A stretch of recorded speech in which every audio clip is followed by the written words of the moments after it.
And in essence, it's the story of a little child, Little Mouse, who's just lonely and ends up waking up Big Mouse all through the night, either feeling that they can hear a ghost outside, or that someone's tapping on the door, or that the water is flooding into the house. So that's a really, really good one about talking about worries and things in the night. And the Snowy Christmas is a sort of similar sort of idea as well.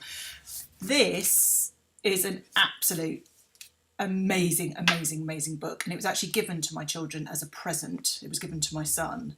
It's Ignis, and it's by Gina Wilson, and it talks about Ignis, who is a dragon who has yet to find his fire, and he goes on this travels and meets all sorts of different people, of which different animals, because he's not convinced that he's a dragon because he has no fire. And he wallows in mud with a hippopotamus. He spends days with a young girl, and ultimately, in the end, he finds his fire from within. But it's a fantastic book about talking about children and finding their own inner voice and their kind of inner understanding of themselves. And I really, really love that book. So I think what I'm trying to say is that you don't need to necessarily buy special books about emotions. You can just use the resources that you have and use them as teachable moments in a way. What I've also got is I was going to talk about some specific ones. So when we talk about this idea about children who've got anxiety, in my mind, obviously the build-up in terms of maturity is this idea about emotional intelligence. So an understanding of your own emotional states, how to respond to those emotional states, and the emotional states of others, and how you respond to those as well. And so I think the earlier you start having conversations about emotion, the better. There is nothing wrong with starting to have conversations about emotions from the minute your child is able to sit up and understand.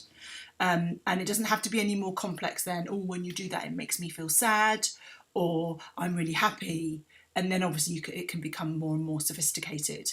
And if you're a parent who's really keen on understanding the background of emotional intelligence, then there are two books that I would highly recommend. If you're only going to get one book, I would get this one. So it's Raising an Emotionally Intelligent Child, and it's by John Gottman.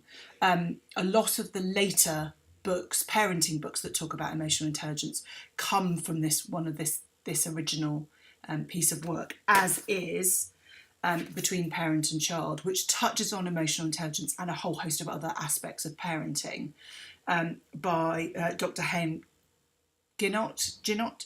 And that one's really brilliant. So if you're going to get those, but equally you don't necessarily have to. It's about having that, starting to use an emotional language yourself, and don't be afraid to talk about your own emotions. We often think as parents that we all ought to be very happy in front of our children. We should never cry, and if we ever get cross, we should really not try and discuss it.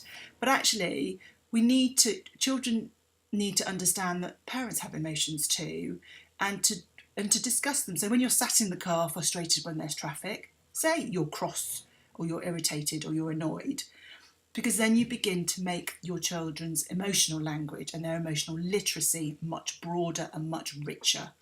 And then the final book that I would recommend is, if you do find yourself with an anxious child, or find yourself in a situation where you have an anxious child, or you're really keen on getting your children into the habit of mindfulness, and we know that mindfulness has a huge impact in terms of adults. A lot of research has been done with adults in terms of how effective mindfulness is at treating depression, and we know that it is clinically proven to be as effective as antidepressants, as well as a whole host of other benefits.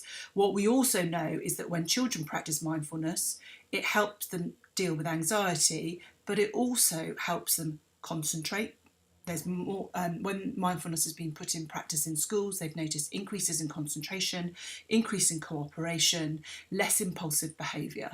So it's, and ultimately better academic achievement. So it's a really worthwhile practice to have. And the sooner you start your children on it, the better.